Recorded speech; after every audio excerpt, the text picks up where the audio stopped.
Hi நண்பர்களே, கதைகளின் மாளிகை சேனலை சப்ஸ்கிரைப் செய்யுங்க. வாங்க கதைக்குள்ள போலாம். ஒரு நாள் காட்டுக்குள்ள இருந்த டிராகன் ஒன்று சிட்டிக்குள்ள வழி தவறி வந்தது. அதை பார்த்த மக்கள் எல்லாரும் அலறி அடித்துக் கொண்டு ஓடினார்கள். உடனே டிராகன் தன் வாயிலிருந்து நெருப்பை அவர்கள் மீது கக்கியது. அனைவரும் உயிர் பயத்தோடு அங்கும் இங்கும் ஓடினார்கள். உடனே மக்களை காப்பாற்ற இராணுவ வீரர்கள் ஹெலிகாப்டரில் வந்தார்கள். டிராகனை கயிற்றால் கட்டி காட்டுக்கு கொண்டு சென்றார்கள். செல்லும் வழியில் கயிற்றை அறுத்து கொண்டு கடலில் குதித்தது டிராகன்.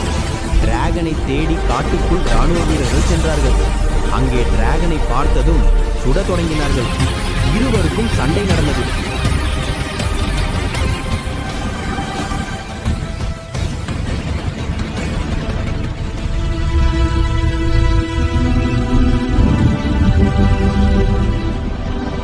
கடைசியாக இராணுவ வீரர்கள் அந்த டிராகனை கொன்று வெற்றி பெற்றார்கள்.